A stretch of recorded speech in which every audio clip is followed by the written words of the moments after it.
Boy Swallows Universe by Trent Dalton.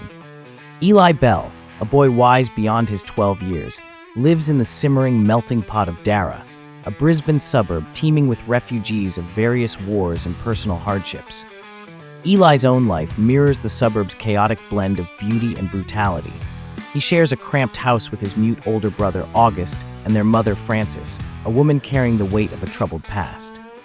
Frances's boyfriend Lyle, a rugged, tattooed man, is the closest thing Eli has to a father figure. Slim Halliday, a notorious escape artist known as the Houdini of Bago Road, serves as an unlikely babysitter and mentor to the boys. One sweltering afternoon, Slim is teaching Eli to drive his rusty Land Cruiser. As the car rumbles along, Eli's gaze is drawn to August, perched on their brick fence, his finger etching invisible words against the vast canvas of the sky. "Your end is a dead blue wren," August writes repeatedly, his cryptic message leaving Eli and Slim bewildered. Later, as Eli pores over a newspaper article chronicling Slim's legendary escapes from Bago Road, his eyes lock on the byline, "Caitlin spies." August's words echo in Eli's mind. Are they connected? The air in their home crackles with a confusing mix of tenderness and violence. Lyle, attempting to keep the boys on a straight path, teaches them boxing and preaches a life of honesty. But Eli stumbles upon a hidden stash of heroin, shattering the illusion of their simple life.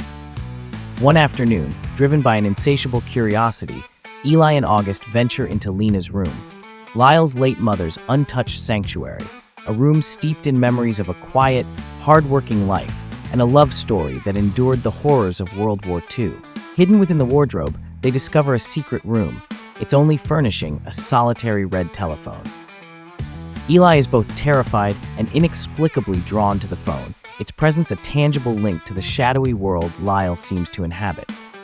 August, always enigmatic, urges Eli to answer the phone when it inexplicably rings. A deep, gravelly voice greets Eli, a voice that seems to know him, a voice connected to Lyle's business. Before Eli can glean any answers, Lyle appears, his fury barely contained. August, quick as a shadow, disappears through a hidden tunnel leading to the backyard outhouse. Eli, desperate to escape Lyle's wrath, follows August into the suffocating darkness. Lyle hauls the boys out of their fetid hiding place, furious and disappointed. Eli, driven by a need to understand the events unfolding around him, confronts Lyle about his drug dealing and the mysterious caller. Lyle denies everything, adding to Eli's confusion. Desperate for answers, Eli follows Lyle on a clandestine mission. He watches, hidden among palm trees, as Lyle meets with Bitch Dang, a Vietnamese woman who runs the local supermarket and seems to be the source of the heroin. Darren Dang, Bitch's son and Eli's classmate, reveals the inner workings of the drug operation, the colored fireworks that act as coded signals to buyers, the network of dealers, and the shadowy figure at the top, Titus Bras, Lyle's boss at the artificial limb factory, a man who emanates an aura of unsettling power. Eli is drawn deeper into this world, fascinated by its complexities, its cast of characters, its undercurrent of violence, and the role his own family plays in it. Darren, sensing Eli's curiosity and intelligence, offers him a place in his burgeoning criminal empire. Eli, torn between his desire for a normal life and the thrill of the unknown, contemplates his options. He dreams of a future as a journalist, a life spent writing crime stories, but the allure of quick riches and the power they offer is hard to resist. One tense evening, Eli finds himself at Titus Bras's lavish 80th birthday party at Bitch Dang's Vietnamese restaurant. He observes the gathering with a journalist's eye, noting the unspoken dynamics, the exchange of money and drugs, the fear that hangs in the air, and the chilling presence of Ewan Kroll, Titus's enforcer, a man with a reputation for violence and a chilling connection to disappearances. The Lord of Limbs, Titus Bras, radiates an aura of power and danger, his wealth built on the backs of broken lives. Eli witnesses the unraveling of his family. Lyle, attempting to secure a future for himself and Mum, has been secretly stockpiling heroin, operating behind Titus's back. Titus, ruthless and unforgiving, discovers Lyle's betrayal. He and his goons descend upon their home, dragging Lyle away into the night. August, forever protective of Eli, remains silent, shielding him from the full extent of the danger. Eli wakes up in the hospital, his hand throbbing with pain. Slim, his face etched with worry, delivers the devastating news. Lyle is gone, vanished without a trace. Mum, arrested for drug dealing, is locked away in Bago Road. Eli, his right forefinger severed by Ewan Crawl, is sent to live with his estranged father in Bracken Ridge. August, forever the guardian, accompanies him. Bracken Ridge, another world of forgotten dreams and quiet desperation, becomes Eli's new reality. He struggles to connect with his father, a recluse lost in a world of books and alcohol. August, still silent, communicates through a language of gestures and invisible words, his wisdom an anchor in the storm of Eli's emotions.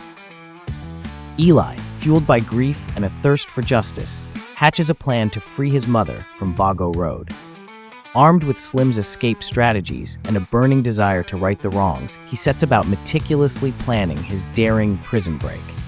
He enlists the help of George, a mysterious fruit vendor with a side business in smuggling contraband into the prison. On Christmas Day, Eli finds himself hidden in a crate of watermelons, smuggled past the watchful eyes of prison guards, deep into the heart of Bago Road.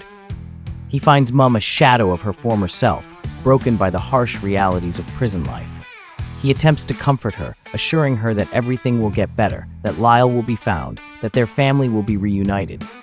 But his words ring hollow in the face of her despair. Eli, discovered by a guard, is forced to flee. He sprints through the prison, a desperate chase fueled by adrenaline and a primal fear. As he leaps for freedom, his grappling hook snaps, sending him plummeting towards the earth. He wakes up in the hospital, his body battered, but his spirit unbroken. He realizes the futility of his plan, the impossibility of escaping the consequences of his family's choices. He vows to change his life, to leave the darkness behind, to focus on his dream of becoming a journalist. Time passes. Eli graduates high school, landing a job as a junior reporter at the Courier-Mail. He writes about horse races and community events, diligently honing his craft, waiting for his chance to tell the story that burns within him, the story of Titus Bras and the web of lies that destroyed his family. Caitlin Spies, now a crime reporter for the paper, becomes a fixture in Eli's life.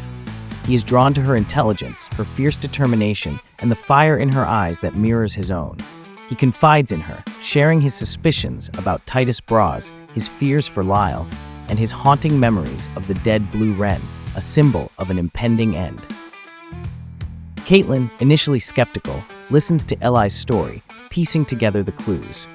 She digs into Titus Bras's past, unearthing a trail of darkness, a pattern of violence, and a chilling connection to a series of disappearances. One evening, fate intervenes. Eli is assigned to interview Titus Bras, who is being honored as a Queensland champion for his philanthropic work with the disabled. As Eli stands face to face with the man who shattered his life, his emotions threaten to overwhelm him. He sees his missing finger in Titus's prosthetic limb display, a cruel reminder of the price he has paid. He asks Titus if he is a good man, a question that hangs heavy in the air. Driven by an overwhelming intuition, Eli and Caitlin return to Titus Bras's mansion. They discover a hidden bunker beneath the manicured lawns, its entrance concealed by a tangle of vines. Inside, they uncover a gruesome secret, a laboratory filled with human body parts, evidence of Titus Bras's true nature, his philanthropy, a grotesque mask for his monstrous deeds. They stumble upon Bevan Penn, the missing boy, huddled in a room with a red telephone, a haunting echo of Eli's own past. As Eli reaches for the phone, desperate to connect with the voice on the other end, the lights flick on, revealing Ewan Kroll, a chilling smile on his face. A desperate chase ensues, a heart-stopping race for survival through the labyrinthine underground tunnels. Eli, armed with an axe, confronts Ewan Kroll, a desperate fight for life against a seasoned killer. Caitlin, fearless and quick-witted, captures the scene with her camera, preserving the truth for the world to see. They escape with Bevan, their lives forever intertwined by the horrors they have witnessed. As Titus Bras stands on stage, basking in the applause of a city unaware of his true nature, Eli watches from the shadows, the weight of his story burning within him. The police, alerted by Caitlin, descend upon the stage, arresting Titus Bras as the audience stares in disbelief. Eli, his mission accomplished, his family reunited, finally begins to heal. He stands with Caitlin in the aftermath of the chaos, the weight of the story they share drawing them closer. He realizes that he was wrong, that he is not crazy, that the voices he heard, the visions he experienced, were fragments of a truth he was not yet ready to comprehend. He sees the future in Caitlin's eyes, a future where they will write the story together, a story that will expose the darkness and illuminate the resilience of the human spirit. As the sun sets over Brisbane, casting long shadows across the city, Eli takes Caitlin's hand, stepping into the uncertain light of a new beginning. If you enjoyed this book breakdown, please consider liking this video and subscribing to get notified when we post our next breakdown.